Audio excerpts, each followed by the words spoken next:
तो जैसा कि हम बात कर रहे थे, अभी इस वीडियो में बात करेंगे धनु लगन वालों के लिए। धनु लगन वालों के लिए जो नए साल है 2024 का जो साल है उसका सबसे पहला महीना यानी जनवरी का महीना, और ये जनवरी महीने की आपकी शुरुआत रहेगी 2024 की। तो ये महीना आपको क्या कुछ देने वाला है, क्या कुछ बड़े परिवर्तन आपकी लाइफ में इस मंथ में आने वाले हैं, इसको हम देख रहे हैं यहाँ पे। तो ये चार्ट है आपका जो 1 जनवरी 2024 को बनेगा। आपको यही गोचरीय स्थितियाँ देखने को मिलेंगी गोचर में। तो सबसे पहले हम बात कर लेते हैं यहाँ गोचर की, गोचरीय स्थितियाँ क्या कुछ कह रही हैं, उसके बाद इस कुंडली के हिसाब से हम आगे बढ़ेंगे। देखिए, अगर गोचर में हम बात करें सबसे पहले यहाँ सूर्य की, तो सूर्य 14 जनवरी तक धनु राशि में रहने वाले हैं। इसके बाद इनका गोचर मकर राशि में होगा। बुध 7 जनवरी से धनु में और 18 जनवरी तक वक्री रहेंगे। शुक्र वृश्चिक में गोचर करेंगे और 18 जनवरी से धनु में प्रवेश कर जाएंगे। मंगल का गोचर धनु राशि में होगा। गुरु मेष राशि में मार्गी हो जाएंगे इस मंथ में, और अब ये वक्री थे दिसंबर एंड तक, लेकिन अब ये मार्गी होंगे। तो काफ़ी सारे काम बनने लगे क्योंकि गुरु आपके लिए बहुत इंपॉर्टेंट हैं, वो आपके लग्नेश हैं। और शनि जो कि कुंभ राशि में ट्रांजिट करेंगे इस मंथ में। चंद्रमा 1 जनवरी को सिंह राशि में हमें दिखाई देंगे। राहु मीन में और केतु कन्या राशि में गोचर करेंगे। तो ये गोचरीय स्थितियां जिनको देखना हमारे लिए बहुत ही ज़्यादा जरूरी हो जाता है जब भी हम गोचर की बात करते हैं। तो सबसे पहले देखेंगे अब गुरु के ही ट्रांजिट को। गुरु आपके लग्नेश और 4th लॉर्ड बनते हैं और इनका गोचर हो रहा है आपके पंचम भाव में। पंचम भाव में ये अब मार्गी स्थिति में आ जाएंगे। देखिए, गुरु का मार्गी स्थिति में आना ये आपके लिए बहुत ज़्यादा बेहतर रहेगा। एक तो संतान पक्ष पे फोकस आपका रहना चाहिए इस मंथ में। जनवरी के स्टार्टिंग से ही आपका धन लाभ पे फोकस रहना चाहिए। आपका अगर शेयर बाजार में कहीं भी पैसा लगा है, म्यूचुअल फंड वगैरह में, स्टॉक्स में कहीं भी, तो आपको उस पैसे पे निगाह रखनी है। आपको लॉन्ग टर्म के लिए सोचना है हमेशा। और गुरु के मार्गी होने के बाद से आपकी फाइनेंशियल कंडीशन में काफ़ी ज़्यादा इंप्रूवमेंट देखने को मिलेंगे। दूसरी बात यहाँ देखें तो स्टडी पर्पज़ आपके निर्णय लेने की क्षमता, आपके निर्णय लेने की प्रक्रिया, आपकी सोच, आपकी थिंकिंग कैसी है किसी भी मामले में, तो काफ़ी ज़्यादा पॉजिटिविटी क्योंकि यहाँ से हमें दिखाई देगी। और गुरु जो कि एस्पेक्ट कर रहे हैं आपके लगन पे भी यहाँ से, तो उस वजह से एक पॉजिटिविटी का साइन है और बहुत कुछ बदलने वाला है। आर्थिक स्थिति, वैवाहिक जीवन, ये सब, और बहुत सारे ऐसे अवसर, बहुत सारे ऐसे मौके जहाँ आप धन कमाने के लिए देख सकते हो, पैसा कमाने के लिए देख सकते हो। ये आपकी लाइफ को काफ़ी स्ट्रांगली प्रभावित करने वाला। तो यहाँ पे गुरु का मार्गी होना एक बहुत ही मेजर इवेंट हम लोग मान सकते हैं, और वो भी ऐसे समय में जब नया साल स्टार्ट हो रहा है। अब गुरु आपके 4th लॉर्ड भी हैं। 4th लॉर्ड और 4th हाउस में राहु जैसे ग्रह का ट्रांजिट है। तो ये जो समय है, ये जो मंथ है, वो आप लोगों के लिए अगर विदेश यात्रा करना चाहते हो, विदेश में सेटल होना चाहते हो या विदेश जाना चाहते हो, किसी भी तरह से आपके लिए बेहतर रहेगा। यहाँ पे गुरु का जो ट्रांजिट है वो संतान पक्ष के लिए अच्छा है। आपकी एजुकेशन, आपकी कुछ नई लर्निंग्स, आपके कुछ नए एक्सपीरियंस और आपकी थॉट प्रोसेस में कुछ बड़े चेंजेज आएंगे। जहां पर आपकी पहले कुछ नज़रिया और था, लेकिन अब आपका जो नज़रिया है गुरु के मार्गी होने के साथ साथ बदलने लगेगा काफ़ी तेज़ी से। तो यहाँ पे एक और स्थिति अगर हम देखें तो यहाँ मंगल और गुरु का भी राशि परिवर्तन योग इस मंथ में देखने को मिलेगा, जो कि बहुत ही ज़्यादा बेहतर है स्पेशली धनु लगन वालों के लिए। तो यहाँ पे हम इसकी बात तो चलो आगे करेंगे, बट अभी गुरु की बात है। और गुरु का मार्गी होना आपको कहीं ना कहीं घर से जुड़े कार्यों में, पारिवारिक कार्यों में एक बहुत ही मेजर रोल देगा। आपके रुके हुए कार्य सारे बनने लगेंगे। दूसरा, यहाँ पे अपने आप को लेके या अपने किसी बिजनेस को लेके आप बहुत लंबे समय तक प्लान कर रहे थे, लेकिन कुछ खास हो नहीं रहा था, चीज़ें एकदम रुकी रुकी सी नज़र आ रही थी। फाइनेंशियल कंडीशन हो या मैरिड लाइफ हो या संतान पक्ष हो, किसी भी तरीके से, तो सारे के सारे जो काम हैं आपके आगे बढ़ने वाले हैं। साथ ही स्पेशली गुरु यहाँ हैं तो मार्गी होने से आपके पास धन के जो नए रास्ते खुलेंगे। लॉन्ग टर्म तक ऐसे धन के नए रास्ते आपके पास बने रहेंगे। आप बहुत ज़्यादा इनकम कर पाएंगे, धन प्राप्त कर पाएंगे। बट अगर आप थोड़ा स्पेकुलेशन कम ही करें तो बेहतर है, और आप किसी भी इलीगल तरीके का इस्तेमाल ना करें तो बेहतर है। इसके बाद हम देखते हैं शनि को। शनि जो कि 2nd लॉर्ड और 3rd लॉर्ड है, 3rd हाउस में इनका ट्रांजिट है। और ये जो मंथ है इसमें भी शनि कुंभ राशि में ट्रांजिट करने वाले हैं। तो अभी भी आपके लिए मेहनत करने के बहुत सारे अवसर हैं, बहुत सारी अपॉर्चुनिटी आपके सामने है। भाई बहनों के साथ अगर कोई विवाद है तो आप इस समय निपटा सकते हो। शनि का अपने मूल त्रिकोण में होना ये आपके पारिवारिक जिम्मेदारियों के लिए एक सक्रिय स्थिति दिखाता है। आप अपने घर परिवार अपने धन संपत्ति के लिए काफ़ी सक्रिय रहने वाले हो, बहुत ही सोच समझकर डिसीजन लेने वाले हो, प्रॉपर तरीके से आगे बढ़ने वाले हो। साथ ही शनि यहाँ थोड़ा सा आपकी मेंटलिटी को प्रभावित करे, क्योंकि शनि का जो एस्पेक्ट है वो 5th हाउस पे यहाँ है, तीसरा इनका दृष्टि। और यहाँ क्योंकि अब गुरु मार्गी होने से आपको जरूर लाभ मिल जाएगा। तो अगर आपकी शनि बहुत अच्छी स्थिति में है चार्ट में, तो निश्चित ही आपको बहुत ज़्यादा हार्डवर्क तो नहीं करना पड़ेगा। बट देखा जाए तो शनि थोड़ा सा ज़्यादा यहाँ पे रिजिड बनाता है। 3rd हाउस का शनि मेहनत करने के लिए प्रेरित करता है। किसी भी प्रकार की बाधा आ रही हो, कोई भी बड़ी समस्या आ रही हो, उसको दूर करने में शनि आपकी हेल्प करते हैं। तो शनि का ट्रांजिट भी ऑलमोस्ट आपके लिए अच्छा ही जाने वाला है, ये ट्रांजिट भी बहुत अच्छा ही रहने वाला है। फिर शनि का जो एस्पेक्ट है वो आपके 9th हाउस पे, 9th हाउस पे होने की वजह से यहाँ पिता के साथ थोड़े मतभेद नजर आ सकते हैं। कभी कभी आप अगर कोई लंबी दूरी की यात्रा करना चाहें तो लंबी दूरी की यात्रा के लिए प्लान थोड़ा ठीक से करिएगा।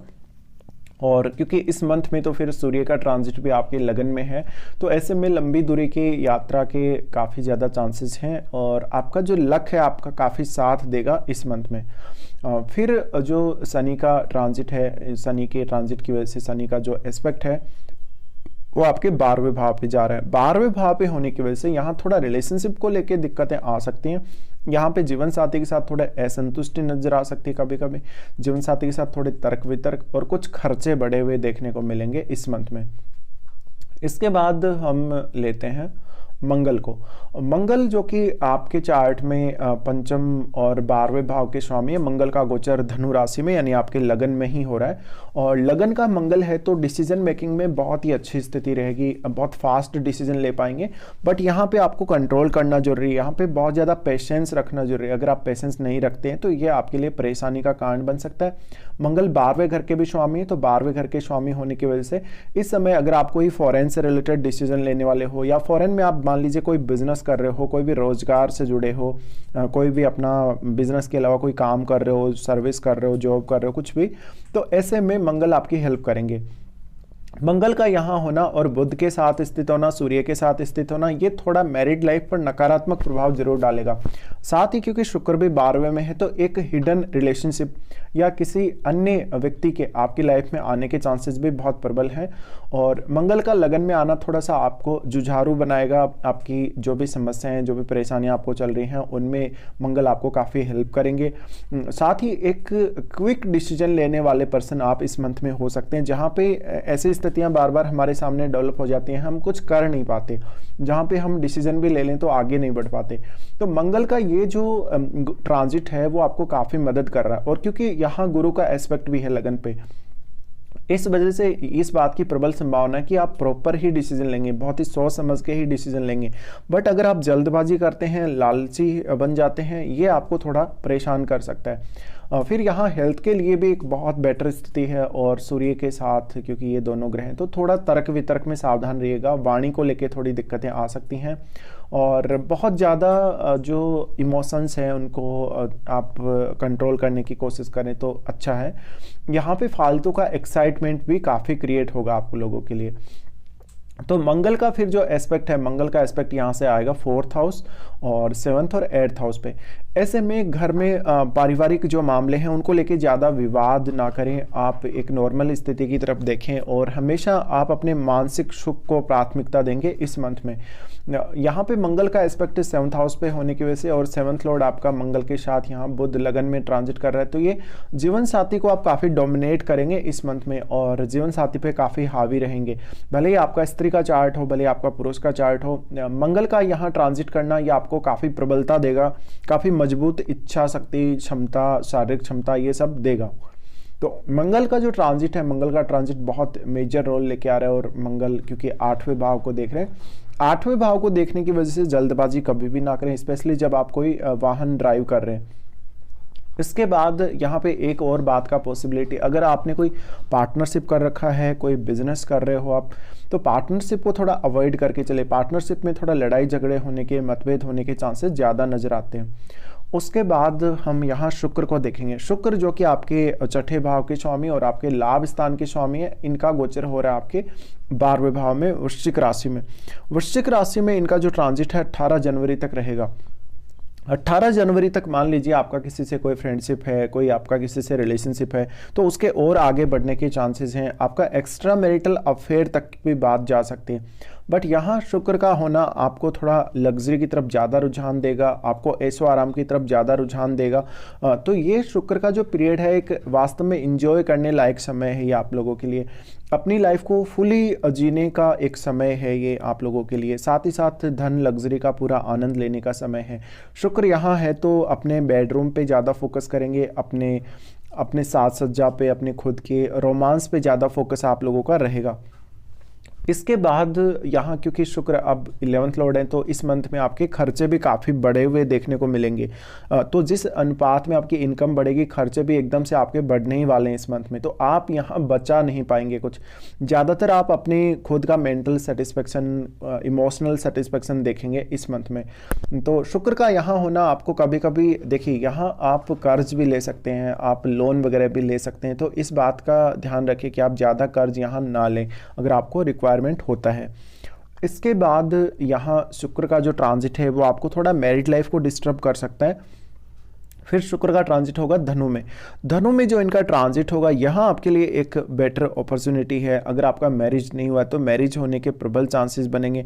यहाँ से शुक्र का जो ट्रांजिट है 18 जनवरी से, क्योंकि वो धनु में प्रवेश कर रहे हैं, तो 18 जनवरी के बाद की जो स्थितियाँ हैं उनमें आपके मैरिज के लिए आप सोच सकते हो। स्पेशली अगर पुरुष का चार्ट है तो आप मैरिज के लिए विचार करके आगे बढ़ सकते हो। उसके बाद हम यहाँ बुध को लेते हैं। बुध आपके सप्तमेश और 10th लॉर्ड है, इनका गोचर हो रहा है लगन में ही। लगन में ही जब गोचर हो रहा है तो ये ज़्यादा सक्रिय बनाता है आपको माइंड से, और आपकी बोलचाल, आपका बोलने का तरीका, बात करने का तरीका, इन सब में एक प्रभावी इम्प्रेशन आपका देखने को मिलेगा।